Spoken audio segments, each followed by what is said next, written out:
My sister married my ex-husband, but she discovered too late the secret he had been hiding for years. My mother called me 9 minutes after I posted the pregnancy photo, and before I even answered, I knew from the way my phone kept buzzing that congratulations weren't what she had in mind. We lived in a mid-sized town in Ohio, and the picture itself was painfully normal. I was standing in our kitchen in leggings and an old sweater, one hand on the little curve of my stomach, the other holding the ultrasound picture against my shirt. My husband had taken about 12 versions because I kept complaining that my hair looked weird, and our son had been behind him making faces to get me to smile. It wasn't a grand announcement. No balloons, no expensive photographer, no dramatic caption about miracles. I wrote that our family was growing, and that we were grateful and nervous and excited. That was it. When I answered, my mother didn't say hello. She said, "Take it down." I actually laughed because I thought she was talking about something else. "Take what down?" "The post, Marys. Don't play dumb with me. You know exactly what you're doing to your sister."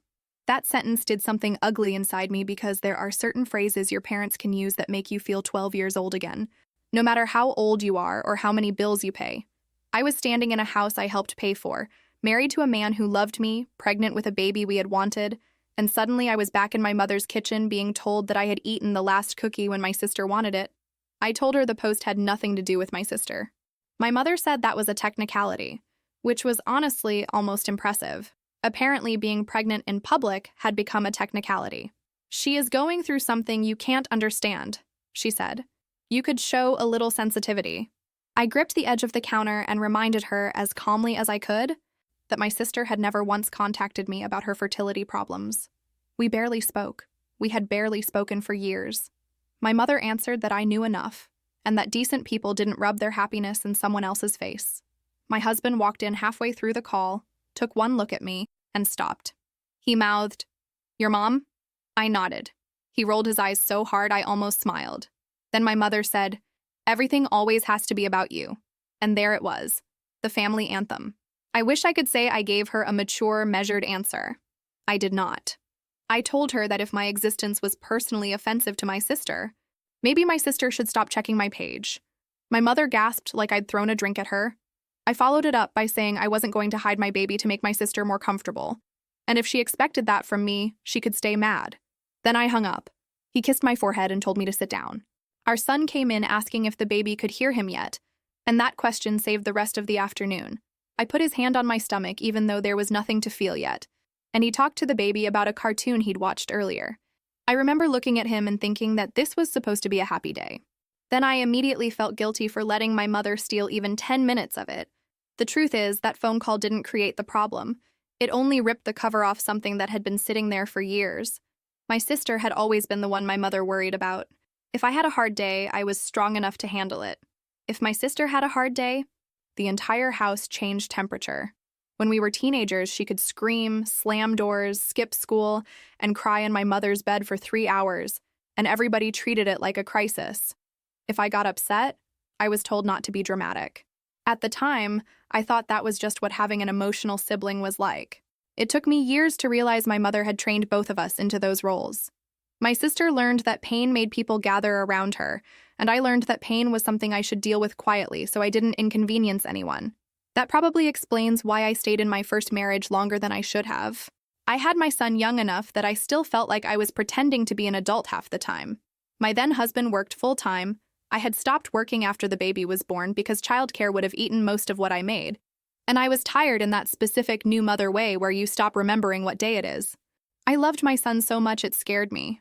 But I was lonely, exhausted, and financially dependent in a way I hadn't expected. My husband started staying late at work more often.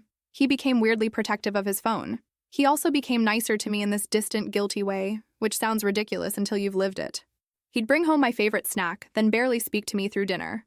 One night, our son had finally gone to sleep after hours of fussing, and my husband was in the shower. His phone was on the couch next to me. I wasn't snooping. I need to say that because later everybody acted like I had conducted a criminal investigation. The screen lit up with a message preview, and I saw my sister's name. The message said, "I hate waiting for you to decide when we're telling her." I stared at it for so long that the screen went dark. There are moments where your body figures something out before your brain does. My face got hot. My stomach dropped. I could hear the shower running down the hall, and I remember thinking, very stupidly, that I should put the phone back exactly where it had been so he wouldn't know I'd seen anything. Then another message came through. You said after the baby things would be different. That was when I opened the thread. There were months of messages. Not every day, not constant, but enough. Affectionate little jokes, complaints about me, plans to meet. One conversation where she asked if he still loved me and he said he cared about me because I was the mother of his child. Another where she wrote that she was tired of being treated like a secret. There were messages from when I was still pregnant. That part still makes me feel sick if I think about it too long. He came out of the shower with a towel around his waist and found me sitting on the couch holding his phone. He didn't even ask what I was doing. He looked at my face, then at the phone, and sat down in the chair across from me. How long? I asked. He rubbed both hands over his face. Maris, how long?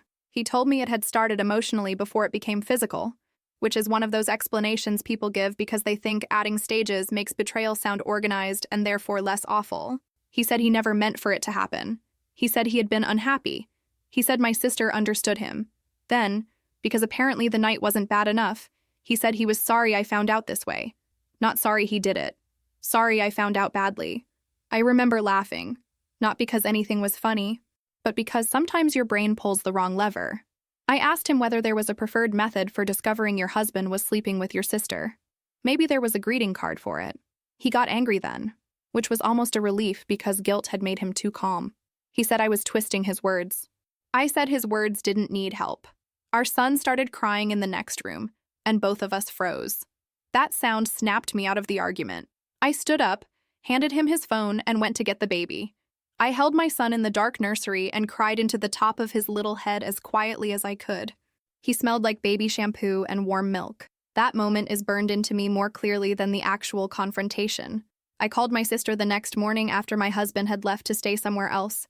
She cried before I even finished asking the question. She said she loved him. She said they hadn't planned it.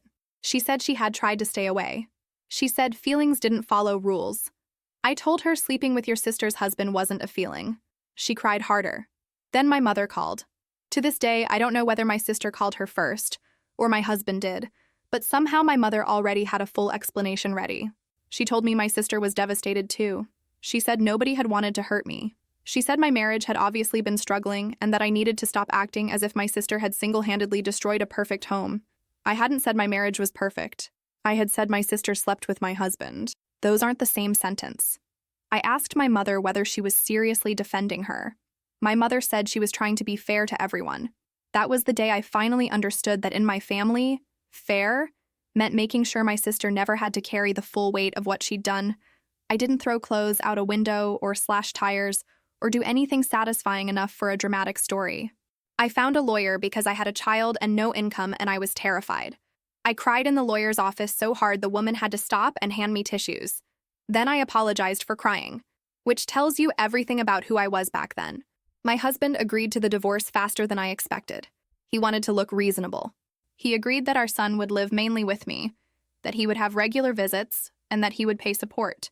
He didn't fight me over furniture or the car. At the time, I thought maybe guilt had made him generous. Later, I realized he mostly wanted the process finished so he could move on.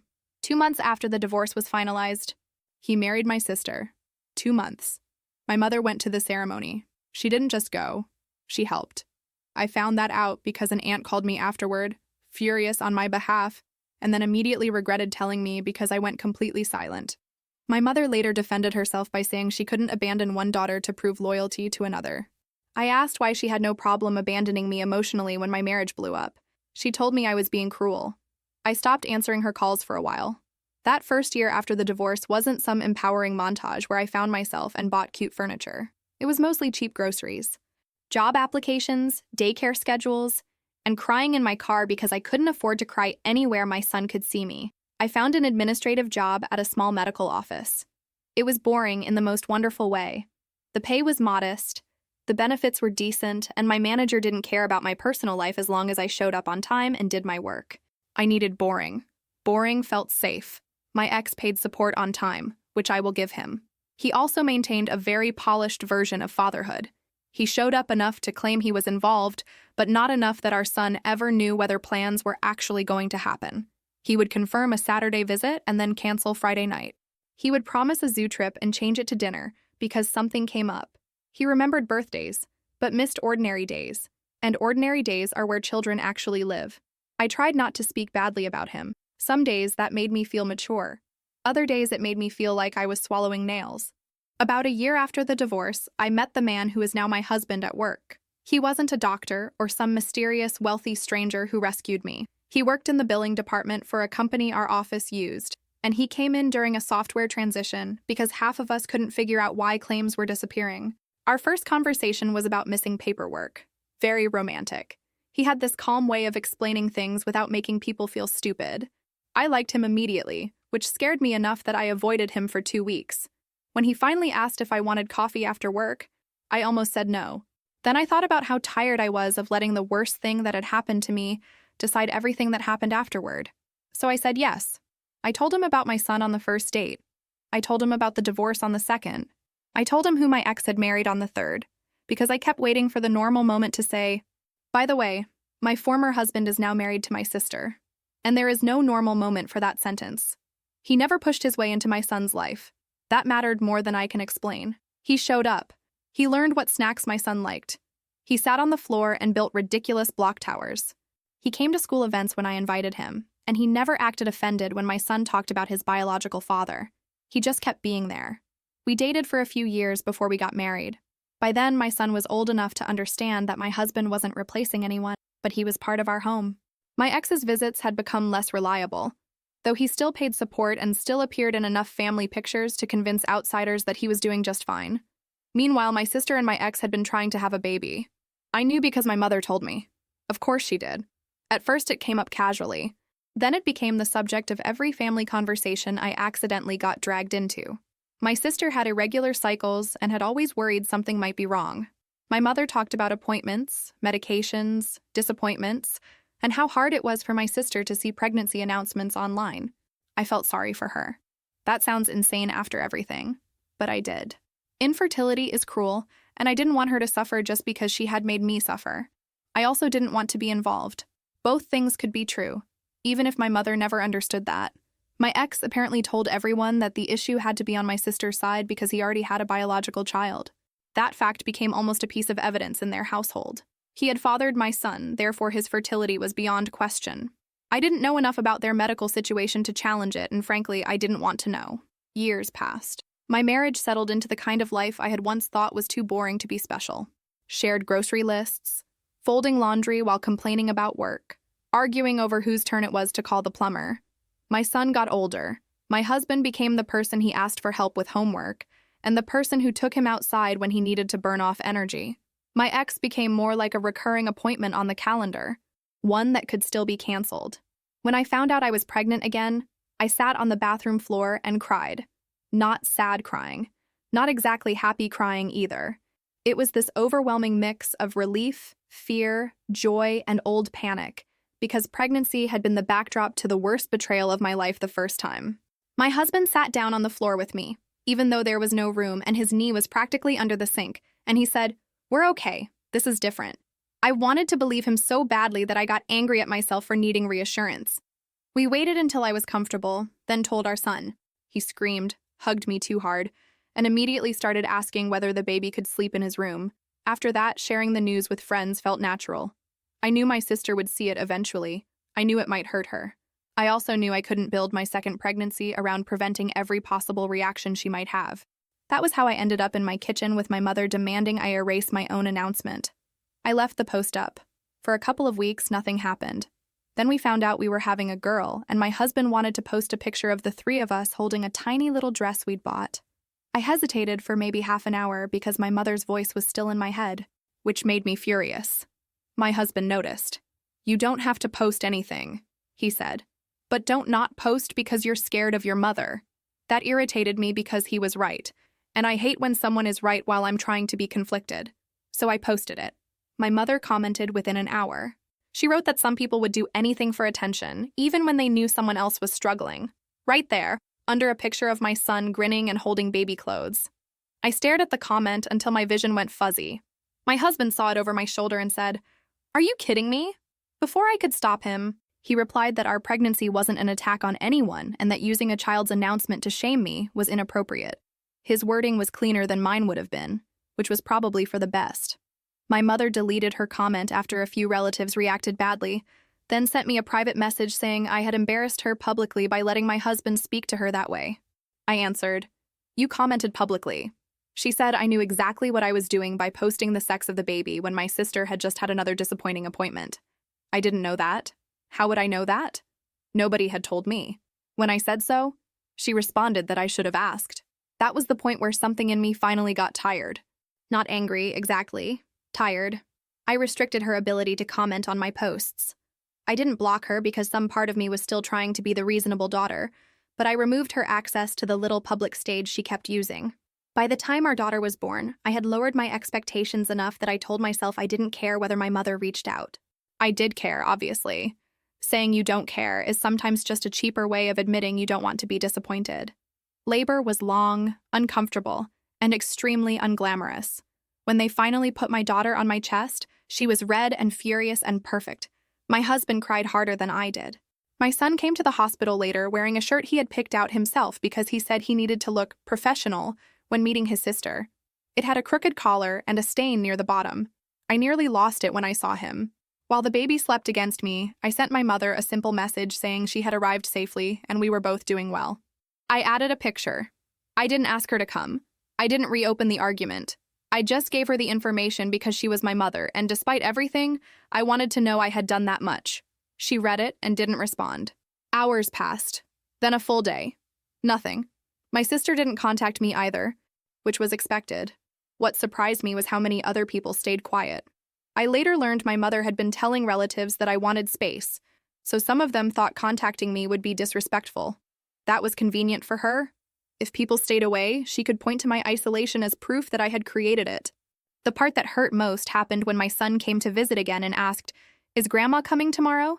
I was feeding the baby and looking down at this tiny person who had no idea she had already become evidence in somebody else's argument. I said, "I don't think so, buddy." "Why?" "She's got some things going on right now." He frowned. "Is she mad about the baby?" That question hit me so hard I had to look away. Kids notice more than adults give them credit for, and I hated that our mess had already leaked into his world. "No," I said. "The baby didn't do anything. None of this is because of you or her." He accepted that because children are generous when adults don't deserve it. A few days after we got home, I posted a picture of him holding his little sister on the couch. He looked terrified and proud. Friends commented, coworkers commented. Relatives I hadn't spoken to in years sent kind messages. My mother didn't react at all. That silence ended up bothering me more than the angry comments had. Then an old friend contacted me. She had known both my sister and me since we were younger, but after the divorce, she had naturally stayed closer to my sister. I didn't hold that against her. People pick whatever social path creates the least friction, and staying neutral around two sisters who hate each other is basically impossible. Her message was vague. She asked whether I could meet for coffee sometime because there was something she thought I should know. My first instinct was no. I had a newborn. I was exhausted. And every time someone said something you should know, my life got worse. But curiosity is one of my flaws, so a couple of weeks later, I met her during her lunch break while my husband stayed home with the baby. Then she told me my sister had learned something about my ex. Apparently, my sister and my ex had been fighting more and more about treatment. My sister had spent years believing she was the problem because of her irregular cycles. She'd gone through appointments, tests, medication, cycle tracking, all of it mostly focused on her. Whenever the subject of testing him came up, my ex pushed it off by saying he'd already fathered a child, so clearly he wasn't the problem. During a particularly ugly argument, my sister accused him of not caring enough to figure out what was wrong, and he finally told her there was nothing to figure out. He had gotten a vasectomy not long after our son was born. I thought I'd misheard her. "Before the divorce?" She nodded. I sat back in my chair and just stared at her. My first reaction wasn't even anger. It was confusion. My ex had never told me. We had talked about maybe having another child someday. Not immediately, because I had been exhausted and overwhelmed, but someday. Apparently, while I was recovering from childbirth and trying to figure out how to be a mother, he had quietly decided there would never be another baby with me, and had never thought I deserved to know. Then he left me for my sister, and let her spend years believing her body was failing her. I asked why he had done it, and my friend said my sister told her he had panicked after becoming a father. He felt trapped, overwhelmed, and absolutely certain he never wanted another child. He hadn't told me because he knew I might leave if I found out. He didn't tell my sister either because he knew having children mattered to her, and he was afraid she'd leave if she knew the truth. There it was. Not a mastermind plan. Just cowardice stacked on top of cowardice until it became somebody else's life. How long has she known? I asked. A few weeks. And my mother knows? My friend looked down. Of course she knew. I laughed once, quietly, because if I hadn't laughed, I might have screamed in a coffee shop. My mother had spent months accusing me of tormenting my sister just for being pregnant. And now that she knew the truth about the vasectomy, she still hadn't corrected a single thing she'd said about me. Why are you telling me? I asked. She said she'd gone back and forth about it, but she couldn't stand watching the entire family frame me as cruel when the situation was so much more complicated. My sister had told her in confidence, and she knew she was technically breaking that confidence. She looked genuinely guilty. I told her I wasn't sure whether to thank her or wish she hadn't told me. That's fair, she said. On the drive home, I cried so hard I had to pull into a parking lot. It wasn't because I suddenly wanted revenge. I wasn't even sure who I was crying for. Myself, maybe, because the vasectomy meant my first marriage had contained one more secret than I'd known. My sister, partly, which irritated me because I didn't want to feel sorry for her. Even my ex in the smallest possible way, because I could imagine being terrified after becoming a parent and making a permanent decision out of panic. What I couldn't imagine was lying about it for years while somebody you claimed to love blamed herself. When I told my husband, he sat at the kitchen table with his mouth open. So your mom knew? Apparently. And now that she knows, she's still letting everyone act like your pregnancy was the problem? Apparently. He leaned back and looked at the ceiling. I need a hobby that doesn't involve your family because this is raising my blood pressure. I laughed, then started crying again, which became a regular postpartum activity. He asked what I wanted to do with the information. I didn't know. For once, I didn't immediately call anyone. I didn't send my mother a furious message. I didn't contact my sister. I sat with it. That was new for me. Maybe exhaustion had made me wiser. Or maybe I simply didn't have enough energy to start another war. The problem was that my silence didn't create peace. It just gave other people room to keep talking. Over the next month, relatives started gently suggesting that I reach out to my sister. The wording was always careful. She's having a hard time. You two have both been hurt. Maybe becoming a mother again has given you a different perspective. That last one made me want to throw my phone into traffic. One aunt, who meant well, said, "At some point somebody has to be the bigger person." I asked why the bigger person was always me. She didn't have an answer. Around that time, a favorite aunt had a birthday gathering. I almost skipped it. My husband wanted me to skip it. He said I was still tired, the baby was little, and nobody could accuse me of being unreasonable for staying home. That was exactly why I went. I know that sounds backward. I was tired of giving up every family event because my mother and sister might be there. I still loved other people. I still wanted my son to know his cousins and older relatives. I didn't want two people to become the gatekeepers of an entire family. So we went for a couple of hours. The second we walked in, 3 conversations visibly changed subject. It was almost funny. My sister was across the room with my mother, and when she saw me, her face went stiff. She didn't come over. I didn't either. Then my sister made a comment near enough for me to hear about how some people get everything they want and still act wounded. I ignored it. A few minutes later, she said something about how easy it must be to have a perfect little family when other people are rebuilding their lives. My mother didn't tell her to stop. She just gave that tiny, sympathetic nod she always gave her, the one that said, "Yes, yes, your pain is valid. Keep going." I turned around and asked, "Do you want to say something to me directly?" My sister looked at me and said, "No, I don't think talking to you accomplishes anything." I wanted to bring up the vasectomy.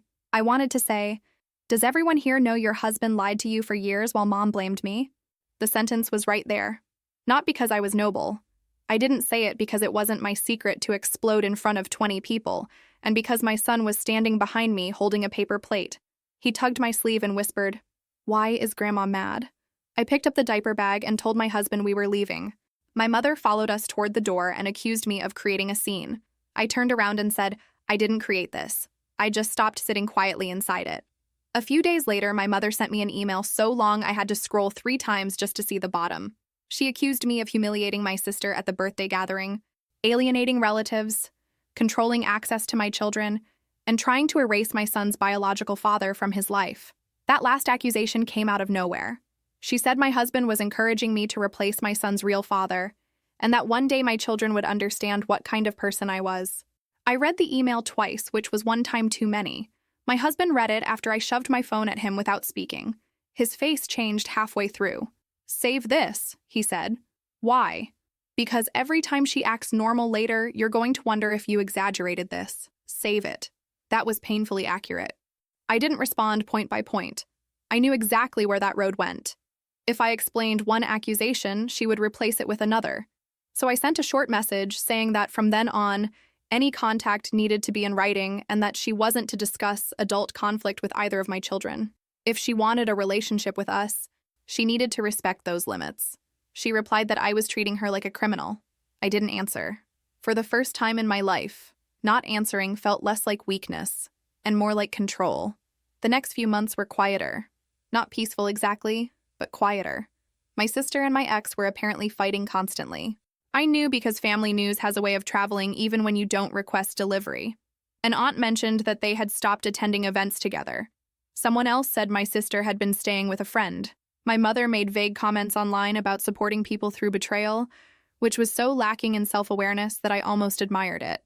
Then one afternoon, my phone rang from a number I didn't recognize. I answered because I was waiting on a call from the pediatrician. It was my sister. Her voice was soft in a way I hadn't heard in years. Too soft. Manufactured soft. "Hey," she said. "Can we talk?" My whole body tensed. I should have hung up. Instead, I said, "About what?" She took a breath and told me she and my ex were getting divorced. I didn't say anything. Then she said there was another woman. There are moments when life hands you exactly the kind of irony you thought you wanted, and it feels nothing like satisfaction. She told me she had found messages. He'd been seeing someone for months. He had used the same excuses with her that he had used with me. Working late, needing space, feeling misunderstood. Her voice cracked when she said, "I know you're probably happy about this." I wasn't. I wasn't sad for her the way a loving sister would have been, but I wasn't happy. Mostly, I felt tired. "I'm not happy," I said. She started crying. She said she finally understood what it must have felt like for me. She said she knew she had done something terrible years ago and that maybe this was what she deserved. For half a second, I felt myself soften. Then she said, "But I was younger, Maris. I didn't understand what I was getting into. He manipulated both of us." There it was, the escape hatch. I said, "He lied to you. He cheated on you. He treated you horribly. All of that can be true. But you were an adult when you slept with my husband. You knew he was married to me. You knew I had just had his baby. Don't rewrite that part because now you're hurting." She went quiet. Then she said, "You always have to be the perfect victim." That sentence made every bit of softness disappear. I told her I had never called myself perfect. I had made mistakes, screamed when I shouldn't have, stayed angry too long, ignored people, said cruel things. But I hadn't slept with her husband, and I wasn't going to pretend those things were equivalent just so she could feel better. She said she had called because she thought maybe we could finally understand each other. I said, "Now you understand me. Now you—" "That doesn't mean I trust you." She accused me of enjoying punishing her. I told her I was done having the conversation. Then I hung up and blocked the number. My hands shook afterward, but not the way they had after calls with my mother. This time I wasn't scared or guilty. I was just sad that even after experiencing the same kind of betrayal, my sister still needed me to help carry her responsibility. Around the same time, my son's relationship with his biological father started changing in a way I couldn't fix for him. For years, I had been able to smooth over the cancellations because he was little. I'd say his dad had to work or something came up. Then I'd redirect him toward pizza or a movie, and he would move on. As he got older, the explanation stopped working because he had a calendar, a memory, and the ability to notice patterns.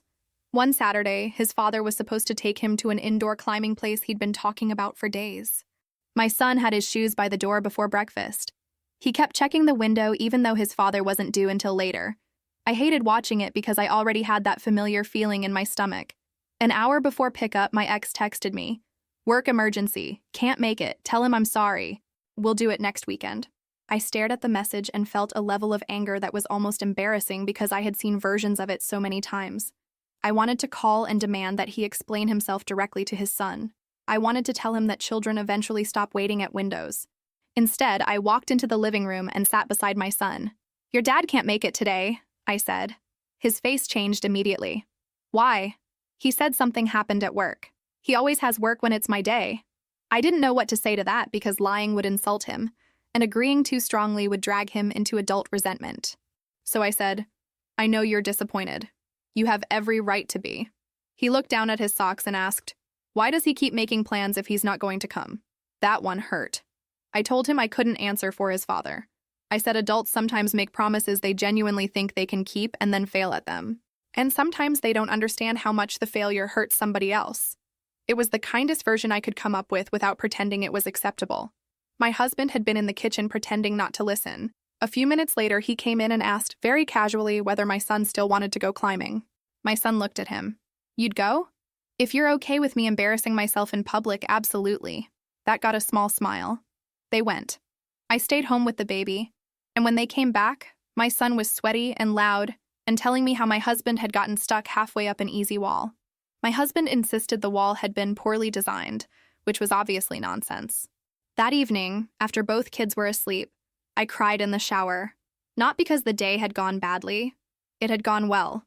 That was almost worse. My son had learned that when one father didn't show up, another man in his life quietly did. I was grateful, but I was also grieving something for him that he didn't yet have words for. My ex texted the following week asking whether our son had been upset. I typed 3 different answers before sending one that simply said yes. He replied, "I'll make it up to him." I didn't respond. He didn't make it up the next weekend. He rescheduled again. After that, my son stopped asking me when his dad was coming. He waited for me to tell him. A few months later, the thing I had secretly expected for years happened in the least dramatic way possible. My husband was helping my son look for a missing school paper while I stood at the counter packing lunch. They were both blaming each other for the mess on the desk, even though neither of them had any evidence. My son finally found the paper under a stack of comic books and said, "Dad, it was right here." Nobody moved for a second. My husband looked at me. I looked at him. My son kept shoving papers into his backpack like nothing had happened. Then my husband said, "Okay, but that still doesn't explain why there are snack wrappers in your desk." And that was it. No speech, no tears in front of him. No, "Did you hear what you just called me?" We let him own the word. My sister, meanwhile, finalized her divorce and moved several states away for a new job. I heard about it from a cousin. Apparently, she had found a position with better pay and wanted a clean start where nobody knew the history of her marriage. My mother posted online about how proud she was of her daughter's courage and independence. My mother apparently struggled with the distance more than she expected. My sister had been her daily person. They talked constantly, ran errands together, had meals together. Once my sister moved, my mother started reaching sideways through relatives. She asked people how the kids were. She complained that she missed them. She told an aunt that she couldn't understand why I was holding on to the past. Months passed. Our daughter learned to walk. My son got taller without permission. My husband changed jobs and complained for 6 straight weeks about the parking situation at his new office. I went back to work, first feeling guilty that I was leaving the baby, then feeling guilty that I was relieved to sit somewhere nobody needed me to wipe anything. Life got ordinary again. Then my mother called. She had respected my written contact boundary mostly because I had stopped answering unknown numbers, but this time her name appeared on the screen. I almost let it go. Then I saw she'd called twice and the old daughter reflex kicked in. I answered. Her voice sounded shaky. She told me she'd fallen at home the night before.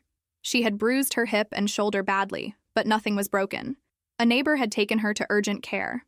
The doctor told her to rest, use medication for pain, and avoid driving until she felt steadier. For the first few minutes, I was genuinely concerned. Whatever else she was still my mother, and hearing that she'd fallen alone scared me. I asked whether she had hit her head. She said no. I asked whether someone was checking on her. She said the neighbor had been helpful but couldn't keep running errands. Then the conversation shifted. She said she needed groceries. She had a follow-up appointment in a few days. She wasn't comfortable driving. She might need help with laundry because bending hurt. I could hear what she wasn't saying yet. I asked whether my sister was coming. There was a pause. She's too far away, Maris. She just started that job. She can't drop everything. I looked across the living room. My husband was on the floor helping our daughter stack plastic cups while my son did homework at the table. Dinner was in the oven. I had work the next morning. I had a dentist appointment later that week. I had an entire life sitting in front of me. And my mother was talking as if I had been stored on a shelf for years, available whenever the preferred daughter couldn't come. "Have you asked her?" I said. "I know what her situation is." "So no," my mother sighed. Why are you making this difficult? I'm injured. There it was again, my role, the difficult one. I told her I was sorry she was hurt. I meant it. I said I could send her information for grocery delivery and that she should ask the neighbor or another relative about getting to the appointment if she wasn't safe to drive. She went silent. Then she said, "You're my daughter." I almost laughed because apparently biology had become important again. I know. And you're telling me to order groceries? I'm telling you I can't become your caregiver because my sister isn't available. Her voice sharpened immediately. This has nothing to do with your sister. It has everything to do with her because you just told me she can't help, so you called me. She said I was twisting an emergency into some old competition. I told her it wasn't a competition. Competitions at least give both people a chance to win. That was mean. I knew it as soon as I said it. Part of me regretted it. Another part of me had been waiting years to say something exactly that sharp. My mother started crying. Real crying, I think. Not fake. I want to be fair about that. She said she was scared living alone. She said getting older was hard. She said my sister had her own life and I had my own life, and she didn't understand why neither of us could be there for her the way she had always been there for us. That last sentence almost broke me. I said, "Mom, you weren't always there for me. That's the problem." She immediately said, "I did the best I could." Maybe she did. That thought had started to matter to me more as I got older.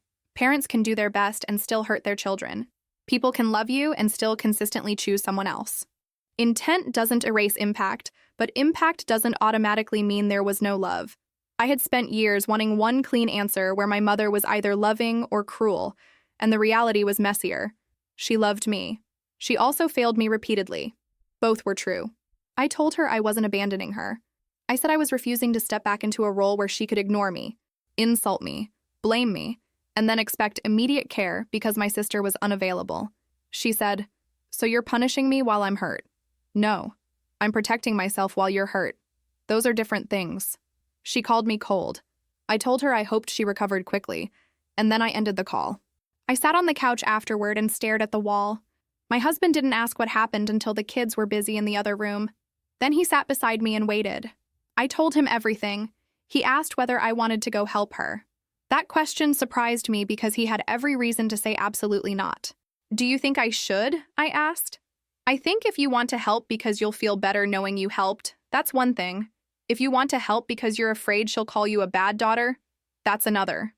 Annoyingly reasonable man. I thought about it for the rest of the evening. I imagined driving over, carrying groceries inside, changing her sheets, taking her to the appointment. I knew exactly what would happen. For a few days, she would be grateful.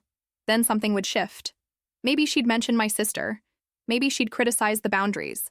Maybe she'd tell relatives how I had finally come around. And I would be right back inside the same machine. I didn't go. I did text an aunt who lived nearby and told her my mother had fallen in case she hadn't heard. I also sent my mother the number for a local senior transportation service a coworker had used for her own parent. That was the amount of help I could give without giving myself away. A few days later, my mother left me a voicemail. Her voice was calmer than it had been on the call, which somehow made the message worse. She said she had never imagined a daughter of hers could leave her alone when she was vulnerable. She said she hoped I could live with that choice. She said one day I would need my children, and maybe then I would understand how abandonment felt. I listened once. Then I deleted it. My thumb hovered over her contact for a long time before I blocked her. I didn't feel powerful. I didn't feel healed. I felt nauseated. For several days afterward, I kept reaching for my phone expecting some new message, some new accusation, some relative telling me what she'd said. The silence felt unnatural because conflict had become its own kind of routine. Then, slowly, silence started feeling like silence. Not a trap, not the pause before another argument. Just quiet. I wish I could tell you everything became easy after that, but it didn't. My son still asked about his grandmother sometimes. The first time he asked why we didn't see her anymore, I gave him a version he could understand. I said Grandma and I had been hurting each other with our relationship, and I needed some space to make our home calmer. He asked whether she had been mean to me. I said, sometimes, and sometimes I got angry too. That mattered to me. I didn't want to turn myself into the flawless person my sister accused me of pretending to be. I had yelled. I had said cruel things. I had ignored messages specifically because I knew silence would bother my mother. I had enjoyed being right sometimes more than I cared about being kind. There were moments I could have handled better. But being imperfect didn't mean I had to keep accepting the same treatment. My husband remained the person who showed up. That sounds simple because it is simple. He did school pickup. He sat through parent meetings. He knew which medicine our son hated and which bedtime story our daughter demanded, even though she barely understood the words. He argued with me about money, forgot to switch the laundry, got defensive when I told him he was working too much, and once spent an entire evening assembling a shelf backward. He wasn't a saint. Thank God. I had stopped trusting stories where one good person arrived and fixed everything. News about my sister came occasionally through relatives. She was doing well at work. She had an apartment she liked. She had started seeing someone casually, then stopped. My mother visited her once and apparently came home complaining that my sister was too busy to spend enough time with her, which I heard through an aunt and found so predictable I actually laughed. For a while, I wondered whether my mother would find a way around the block. She didn't. Maybe she finally understood I was serious. Maybe she decided I was too cruel to bother with. Maybe my sister became available again and the need passed. I stopped trying to solve the motive. I also realized that I still missed my mother sometimes. That last one made me angry at first. I thought missing her meant I secretly wanted the relationship back. It didn't. I missed pieces of her. I missed the mother who brought soup when I was sick as a kid. I missed the way she used to laugh so hard at certain jokes that she couldn't finish the sentence. I missed having a mother I could call, even though the real experience of calling her had often hurt me. You can miss a person and still know that access to you is bad for both of you. It took me an embarrassingly long time to understand that. One evening, years after the pregnancy post that started this latest round of chaos, I was standing in the kitchen again. Different season, same counter. My daughter was on the floor trying to convince our son that a plastic spoon belonged inside his backpack. He was pretending to be furious while obviously encouraging her. My husband was rinsing dishes and telling both of them to stop putting random objects in school supplies. I was tired. There were crumbs under the table. A basket of clean laundry had been sitting in the hallway for 2 days because apparently we had all agreed it was furniture now. I had an annoying meeting the next morning and no idea what I was making for dinner the following night. It wasn't a perfect life. It was mine. My phone buzzed on the counter, and for half a second I had that old reflex, the little jolt of dread. It was just a cousin sending me a picture from a family gathering. My mother was in the background. My sister was there too, visiting from out of town.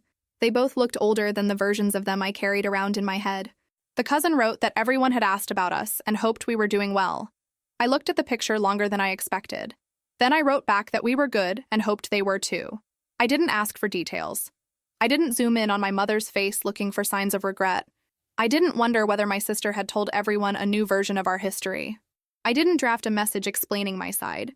For years, I had thought closure would mean finally getting them to admit what they had done, or finally saying something so perfectly that nobody could twist it. I never got that. What I got was a kitchen full of noise and a life that no longer rearranged itself around their reactions. My son looked up from the floor and said, "Mom, tell her she can't put spoons in my backpack." My daughter shouted, "Can too," with the confidence of someone who had no supporting evidence. My husband looked at me and said, "I'm staying out of this one." I laughed and put my phone face down. Some things still hurt when I think about them. My sister marrying my ex-husband, my mother attending the wedding, the silence after my daughter was born, my son waiting by the door for a father who didn't come. I don't think pain disappears just because you make peace with your decisions. Sometimes it becomes smaller. Sometimes it shows up without warning and sits next to you for a while. But I don't confuse that pain with an obligation anymore.